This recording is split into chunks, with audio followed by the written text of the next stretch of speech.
जय श्री कृष्ण बंधुओं।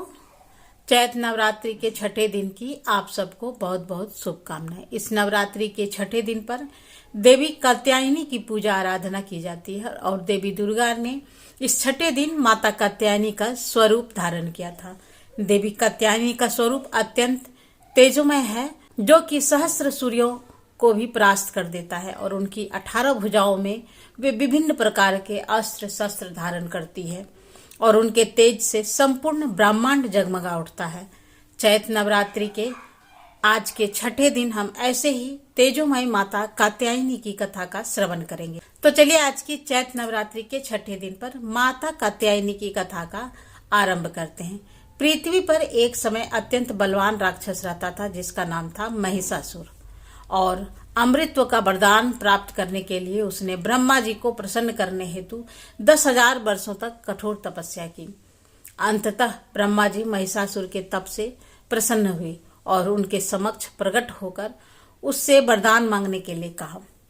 पहले तो महिषासुर ने अमर होने की इच्छा रखी, लेकिन ब्रह्मा जी ने उसे समझाया यह उनके अधिकार में नहीं है, क्योंकि जिनका जन्म हुआ है उसकी मृत्यु भी निश्चित है और स्वयं ब्रह्मा जी भी अमर नहीं है। ब्रह्मा जी ने महिषासुर से कुछ और वरदान मांगने के लिए कहा।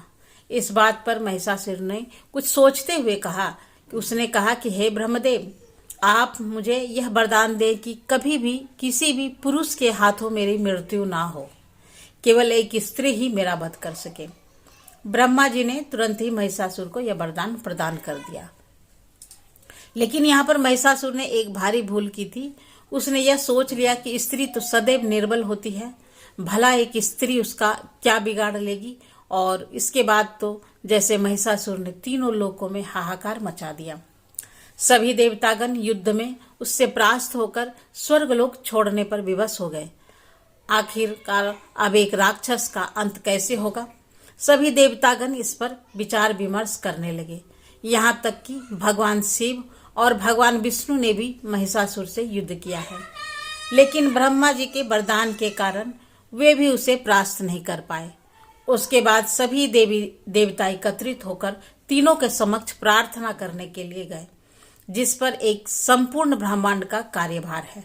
जैसा कि ब्रह्मदेव ने महिषासुर को वरदान दिया था कि उनकी मृत्यु केवल स्त्री के हाथों ही हो सकती है, तो त्रिदेव ने सोचा क्यों न एक शक्तिशाली स्त्री को उत्पन्न किया जाए जो कि महिषासुर का वध कर सके। सभी देवता भी इस सुझाव में सहमत हो गए और इसके बाद ब्रह्मा, विष्णु और महेश ने अपनी शक्तियों को मिलाकर एक दिव्य और अलौकिक स्त्री को उत्पन्न किया।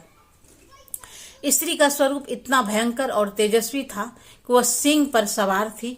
तभी देवताओं ने इस दिव्य स्त्री को अमोघ आशीर्वाद प्रदान किए और स्त्री का नाम था देवी कात्यायनी।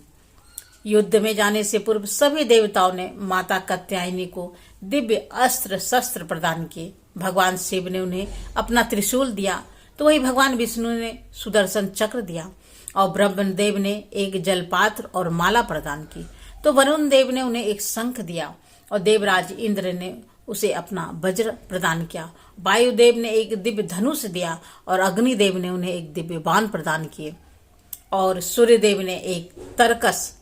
माता कात्यायनी ने कुबेर से एक विशाल गदा प्राप्त की और यमराज से एक दिव्य तलवार और ढाल। विश्वकर्मा ने उन्हें युद्ध में प्रयोग करने के लिए एक कुल्हाड़ी दी और इस प्रकार सभी देवताओं के आशीर्वाद से संपन्न होकर देवी कात्यायनी ने महिषासुर को युद्ध के लिए चुनौती दी। दोनों के बीच एक भीषण युद्ध छिड़ गई जो कई दिनों तक चलता रहा और अंत में देवी कात्यायनी ने महिषासुर का सिर धड़ से अलग कर दिया और उसका अंत करके देवताओं को उसके आतंक से मुक्ति प्रदान की। स्त्री को साधारण और अबला समझने वाला महिषासुर एक दिव्य स्त्री के हाथों ही मारा गया और इस प्रकार देवी कात्यायनी ने अपने जीवन का उद्देश्य पूर्ण किया। चैत नवरात्रि के छठे दिन इन्हीं देवी कात्यायनी की पूजा और उपासना की जाती है। इसके लिए सबसे पहले सुबह जल्दी उठकर स्नान इत्यादि से स्वच्छ होना चाहिए। तत्पश्चात एक स्वच्छ आसन पर देवी का विग्रह अथवा चित्र रखें और माता कात्यायनी की पूजा में सम्मिलित होने के लिए लाल अथवा पीले रंग के वस्त्र धारण करना आदर्श माना गया है। उसकी आराधना के लिए गोधूली बेला का समय शुभ मुहूर्त माना गया है और माता को पीले रंग के पुष्प अथवा पीले नैवेद्य अर्पित कर सकते हैं। भोग लगाने के लिए पीले रंग के मिष्टान्न और शहद सर्वोत्तम माना गया है। ऐसा कहा जाता है कि माता कात्यायनी की आराधना कुमारी कन्याओं के लिए विशेष रूप से लाभदायक है। और कुछ लोगों का यह भी मानना है कि जो कुमारी कन्याओं का विवाह संबंधी समस्या आती है उसमें देवी कात्यायनी उनकी सहायता करती है। और हम श्रीमद् भागवत में यह भी सुनते हैं कि श्रीमती राधा रानी और अन्य ब्रज की गोपियों ने भी भगवान श्री कृष्ण को अपने वर के रूप में प्राप्त करने के लिए देवी कात्यायनी का व्रत किया था। देवी कात्यायनी का एक सुप्रसिद्ध मंदिर उत्तर प्रदेश के मथुरा जिले में स्थित वृंदावन में है। यह माता कात्यायनी के शक्तिपीठ के नाम से जाना जाता है। यह 51 शक्तिपीठों में से एक है जहां देवी सती के केस गिरे थे।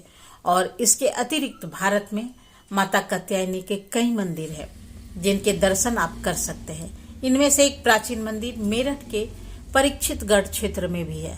ऐसी मान्यता है कि यहाँ पर राजा नैन सिंह शासन करते थे और देवी कात्यायनी ने उसे स्वप्न में दर्शन देकर उनके विग्रह प्राप्त करने का आदेश दिया था।